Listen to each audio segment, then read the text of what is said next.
Hey everybody, Scout Crafter here again. Welcome back to the show. Hope you're having a great day. It's been a quiet week this week news-wise, right? Not much going on around the world. But we have a great show planned for you today, so I hope you take the next half hour, sit back, relax, and enjoy it. We have a poor man's flea market. We have a little bit of instructional segments going on. We got a bunch of things going on, so let's get started right away. Okay, next up, last week I was at the Elephant's Trunk Flea Market, picked up a couple nice items, but this item here, a construction worker had these on his, I usually don't ask because a lot of times these are crazy expensive. These things are exorbitantly expensive, so I don't a lot of times ask, but then I said, the guy looked like his prices were pretty good. I said, what are you getting for your drop lights? Now, as you know, I collect drop lights. And the vapor proof, the explosion proof are the really nice ones. This one here is what they call the cat's pajamas. This is a Woodhead number 61430. And this is considered explosion proof, but super heavy duty. Like I said, prohibitively expensive. And so the guy says, $10 for this one. New old stock, no, by the way, new old stock, never been wired. $10. And he goes, the one with the cord, I want 30. So I said, oh, okay. I obviously picked this one up right away. And then I said, you know what? I'm going to come back for that later on because I don't want to carry it around. And I was thinking, I hope nobody grabs it. I should have bought it and went right to the car. But I went back later. It was still there, $30. So I got the two of them for $40. Beautiful lights, right? Like I said, new old stock. This one here is the one we're going to. This one don't really need much. This one here is used. You could see it's been banged around a little bit. And these lights are used in hazardous locations, anywhere there might be some fumes, gas, like natural gas or something like that. But they're changing all the time, you know, and these are kind of getting phased out, but they're so, like I said, so expensive. Now, what I always found interesting is they use, you see this cord that's on here? He wanted, because this cord's crazy expensive now. This cord usually runs a little bit more than $1 per foot. There's got to be 40 feet there or something like that. So, you know, the cord, that's why he knew what the cord is worth. However, there's no sense in having a high amperage cord in a drop light because, you know, what's the max wattage on this is 230. But you can see it's got a 60-watt bulb in there. A 60-watt bulb. So why run a high amperage cord to it? To me, it's ridiculous. But so what I do is I cut them because I display them. I just use them for my. So I leave about 6 feet on there. I'm going to cut it, make a nice extension cord out of this, a heavy-duty extension cord, and then we'll clean this up. So let's do that. Okay, we have more than enough wire to hang it off there. Now, when cutting this here, I bought these years ago, these channel lock cable cutters. You know, they're very limited in what you can use them for, but this is basically what they're meant for this kind of operation. You can see how nicely it'll cut the cable, but, you know, they're limited, you know, that's about what they're meant for.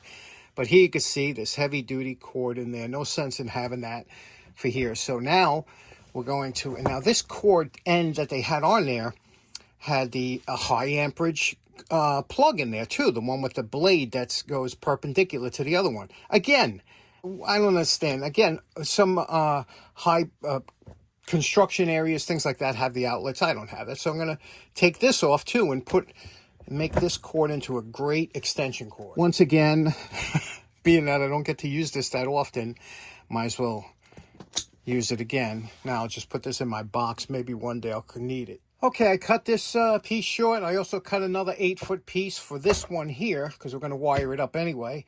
And how these come apart here, you can see this screws, it's a very thin thread. Look at how nicely these are made, like for a submarine, right? And you can see here, molded in. There's the plug here. I guess there's an inside piece. This is the piece that comes, oh, look at this. It actually comes with a 15 amp. So that's great. Got that. It comes with 2 strain reliefs.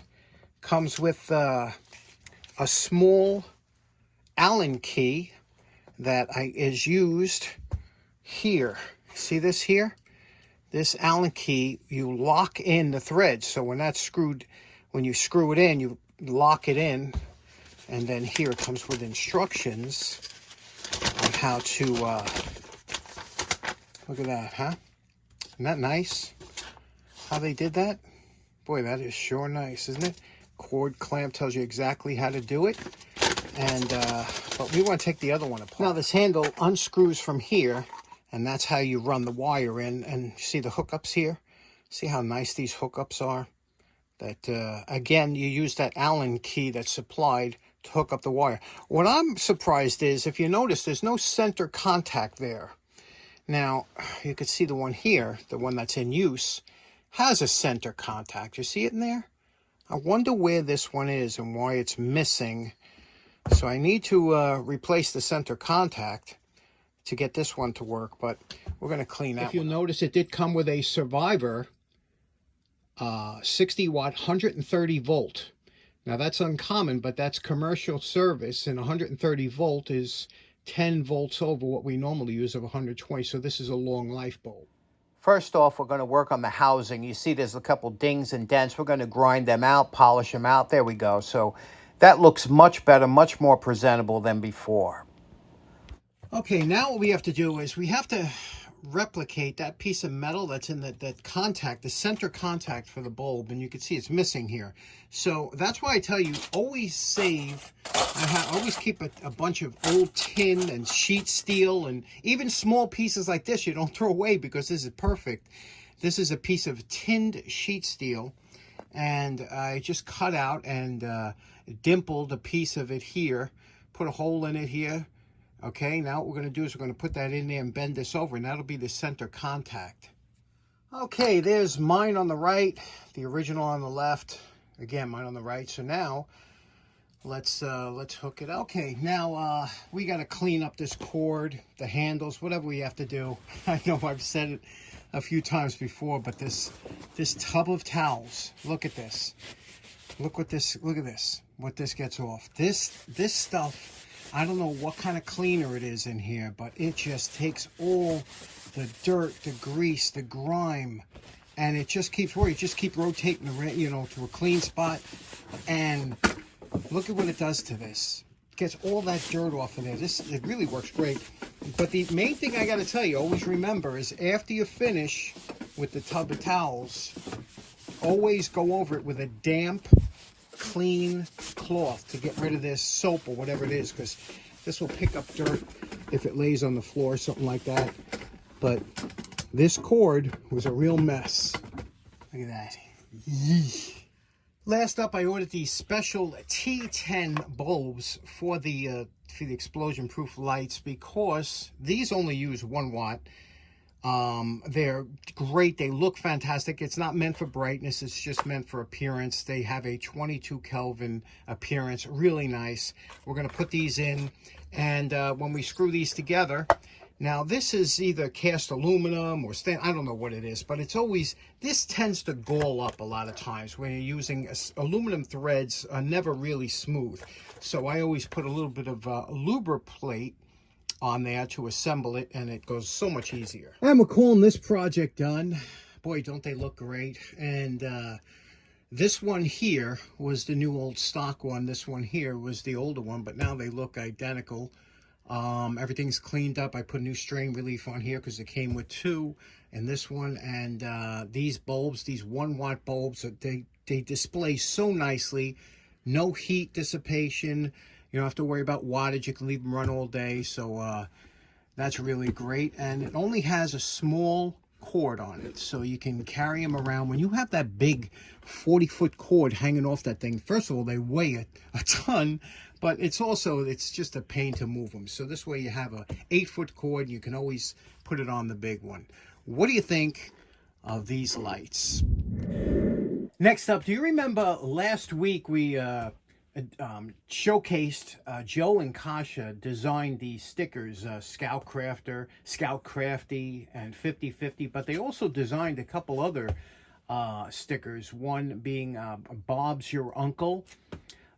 They also did Stanley the Turtle from upstate, And they also did the poor man's flea market. How great is that?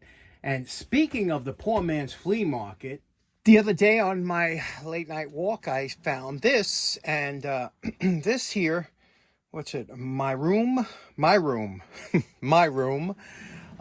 This somebody, some girl, I'm assuming. You got to be careful these days with assuming when it comes to makeup, because some guys wear makeup. And what this is, it's a great case, really well made. And they used it for makeup because you could see here it says accessories, lipstick, face, and there was some, here we got some nail or whatever that was left in here. But it's a great thing. I was looking for a case for my zip ties, and I said, boy, this would be kind of perfect, right? Because you could get a lot of zip ties in here. But it's nice. It's in great shape. On top here, if you notice, she must have had some tape. And remember what I told you, the sticky tape here? Now, I know a lot of people have their ways of doing it, but in order to, you got to always be careful with plastic. Plastic can react in funny ways. But what did I tell you the best way to get rid of this sticky goop? This is the adhesive of some kind of tape. And that is lighter fluid. Now, this here container, Roncinol, this is a little bit older. I have a bunch of new ones upstairs, but I buy a lot of this stuff. I love it. Now, Roncinol is different. Now, the main ingredient for lighter fluid is naphtha. And I bought naphtha in a quart of it, thinking that, that was the working. But this is different. It has oils in it. It really works better than straight naphtha. Now, I'm going to show you. I'm going to put a little bit on here, okay? Just on here. Just let it soak in. It instantly dissolves. And it's so good about protecting the surface underneath. It really doesn't harm the surface underneath. But you'll see here, and sometimes if it's stubborn or something, you have to give multiple applications. But the main thing is to just let the Roncinol do the work. And you can see here how quickly that got rid. You see that? How quickly it got rid of that area right there. So let's do that top real quick. Okay, all the residue on top is gone, but this is the stickers here that we really hate. This kind of residue here.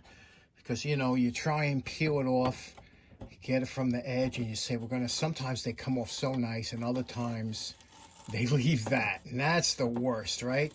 Because now that papery backing is on there, and it's just a pain to get, and you try and scrape, it just takes forever. Well, just saturate that paper with the lighter fluid, give it a few seconds, and it will come right off. After you let it soak for a little while, this is where those plastic razor blades really come in handy, because you see how it'll just lift right up there. Look at that. It just peels. Now, that would have been a pain in the neck with anything else, and I've tried all different chemicals. Nothing works like lighter fluid. So what do you think of that? Okay, I washed and plasticed all the drawers, the fronts and everything are all now I'm just going to reassemble everything. And we're calling this project done. Top is all polished now, nice, and all the drawers are all cleaned out. They work good. I polished all the rails so that they slide easy, and this is a real nice unit. My room, they're stackable. That's indicated by the dimples on top. I guess you could get a bunch of them. Great for down here, what I need, but the zip ties or something like that be really good. What do you think about that? It's a good find, right? Now, you're probably wondering, why did he do a cleanup on a storage case? Well, what do you think that little storage unit cost? Take a guess. Think about it for a second. It's plastic. Like I said, it's high quality, but check out how much this cost on Amazon. Isn't that insane? Okay, we're back on the poor man's flea market. Look at this awesome light. This thing would fill up the whole ceiling, and look at all these small LEDs or Cree lights in there. Oh, what a find this is, but it's big, right? Nice little desk chair, and look at this. I found the same thing here last year, if you remember. This is, I think, a laser hair removal machine or something like that, and look at that. It's all intact. And again, since everything's being thrown out at once, guaranteed some of these work, if not all of them.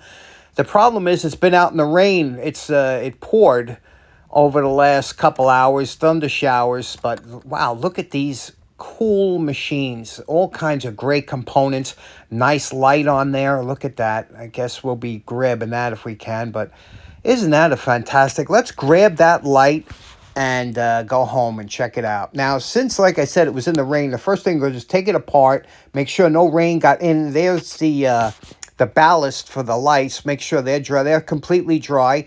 Now, we're going to just leave it on top of the oil burner for 12 hours or so to let it dry out. Okay, it's been sitting on the oil burner now. It's all warmed up and any of the moisture is now gone. Now we're going to plug it in and see what happens. But hopefully this will light up. So let me just plug it in here. Okay, it's plugged in. Let's look for the switch. There's a switch back here. Here it is. Let's see what happens. Oh, there's one. Okay, so we got one light works, one doesn't. Let's see what we can do. Okay, let's see what we got. Now, this bulb wasn't even pressed in there. So hopefully these bulbs last a long time. Plus, this is the old compact fluorescence. You can see it uses 7 watts. I actually have some of these, but it wasn't pushed in. Now it's pushed in. Okay, now let's plug it in and see what happens. Maybe that's all that was wrong with it. Let's hit the switch. Oh, look at that. Man, we so lucky. We are so lucky when it comes to stuff. Let's clean it up. Let's plastics these lenses and make a temporary base for it. Isn't that awesome?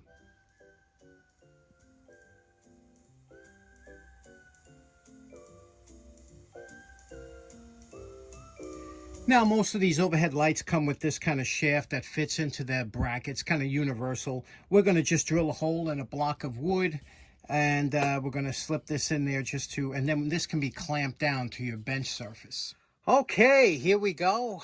Made a temporary fixture. You can see now you can clamp that on a bench, a shelf. We have the lights working, both working now. And you can see how easily this is adjusted. You loosen up this knob here, and you could put it wherever you'd like. Tighten up that knob, and then when you do, you have a magnifying glass here with a center one. And this magnifying glass works really well. Let me show you the kind of images, because that's a high-quality glass in there. Can you see that now? Can you see that magnification that you get in here?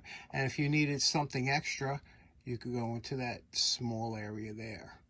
Isn't that something? How nice is this? If you needed to work on something on your bench or whatever, and it doesn't lose focus when you move it in and out, stays pretty much focused. Really nice, isn't it? One thing that's nice about these long arm lights is that you could put it in the corner of the bench. Now that's away from my work area, but if I needed it, I can bring it over like this and it will stretch right to where I need it here, you know, although I got dirt all over here. Okay, next up, we're at the extension cord part of the episode. Now, I just finished cleaning this. It took me 3 tub of towel wipes, and check those out. Absolutely disgusting, but it gets all the grease and grime off there. And then I went over it with a damp t-shirt, a damp towel, to make sure that there's nothing left on there. So now this is clean. I did make a mistake. I thought this was 12 gauge. It's actually 14 gauge. If you look on here, I couldn't see it with the dirt and the grime, but it is imprinted on here. It says 14.3. I measured it. It's 40 feet. So that's going to be more than enough amperage for what, there's an amperage calculator for extension cords you can go on to see the thickness of wire you have and the length that you're running and what you can run with them. I also bought these 2 NEMA and UL listed, this is Leviton, heavy duty extensions. I'll show you how these go on very easy. So let's get the ends on here and make ourselves a heavy duty extension cord. Everybody should have one of these. Now, there's a reason that this wire is so thick, and I'll show it to you when we strip it open, but the type of ends that you get, you want to get an end. This is meant for a wide wire or thick wire. These are heavy-duty plug ends. Now, years ago, they used to come like this, and this is I still like these because they're kind of vintage and they remind me, but you see this end was open and it had a piece of cardboard that would slide over there, and the cardboard just had 2 slits and a U-shaped opening that would hold it in place more or less, but that's the only thing that kept these. And then you had to feed the wires through here, bend them around, and then you had to twist them around here. It was a real job. You had to have a lot of practice to get these right, but these are old school. Let me show you how nice these new ones are. So easy to use. All you need is a Phillips screwdriver, or you can use a slotted, and let me show you how they work. Now, I'd like to take a second to talk about these combination head screws that you see all over the electrical appliance. You see them on outlets, you see them on switches, you see them on plugs, everywhere in electrical. And they're called combination head screws because they accept 3, the slotted, Phillips, and Robertson type screwdrivers. And it's really a fantastic screw head if you have the right screwdriver for it. Now, the Phillips is probably the least preferred to use in here because they do tend to slip a little bit more than the other ones, but the slotted and the Roberts tighten these really well. And you have to have very tight connections when you're using electrical components. This is a Klein's high voltage set, and you can see it comes with it comes with the Robertson, it comes with the Phillips, and it comes with a straight bit.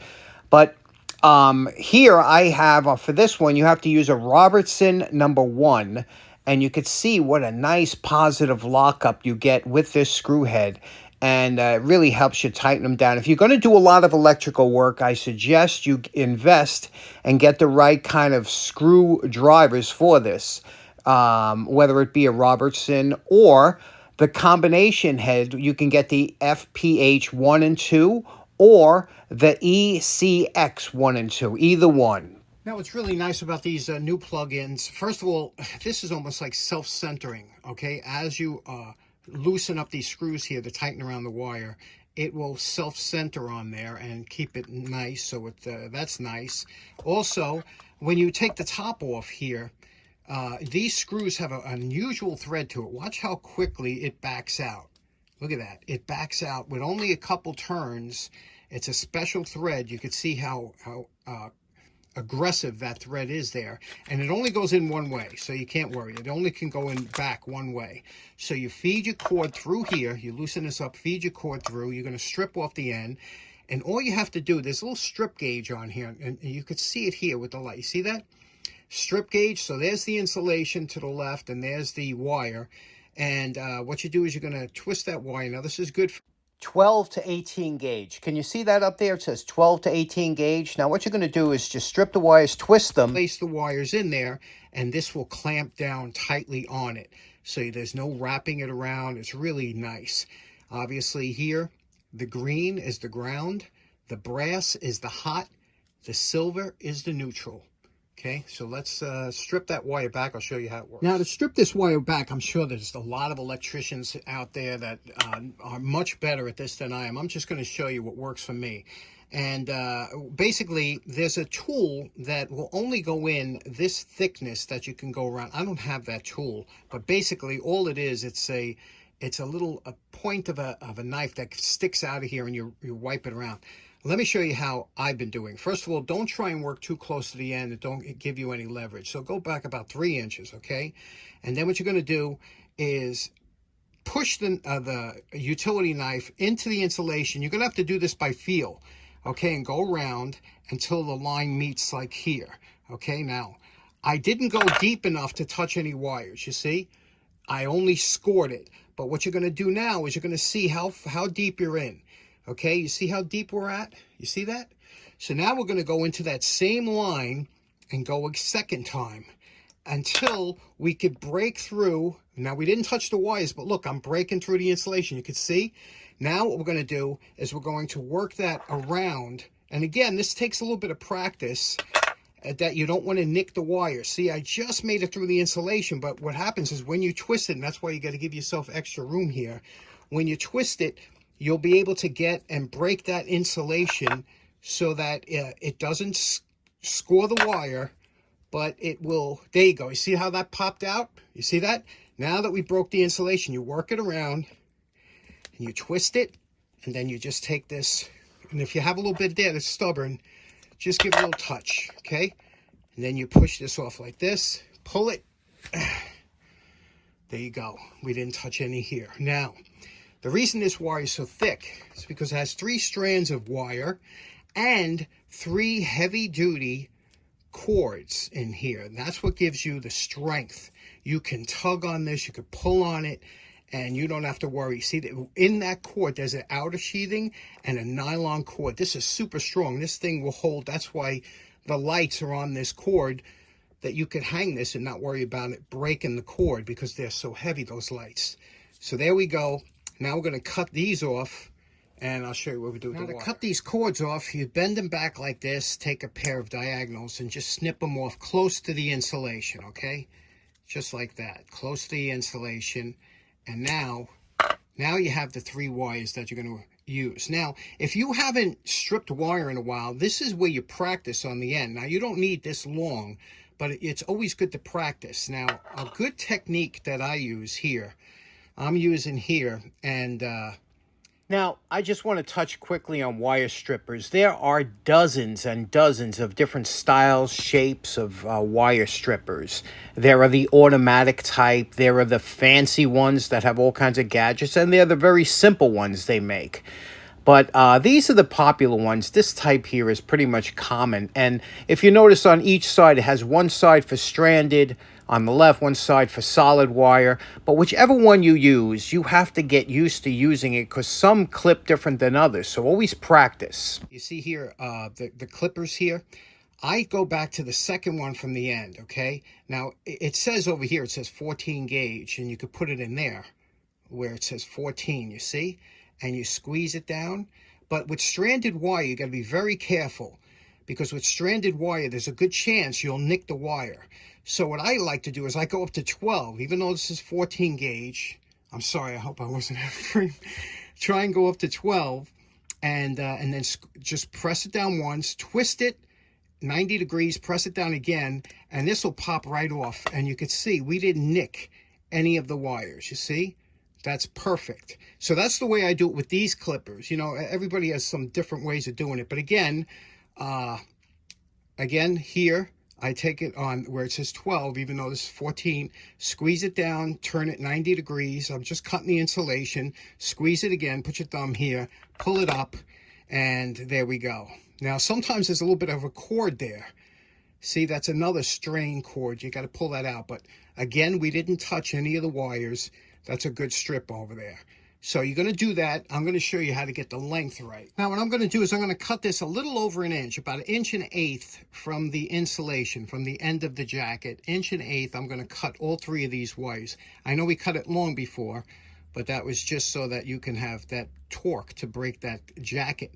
Now we're going to cut it 1 1/8 here. Now you see that strip gauge? We're going to strip that wire.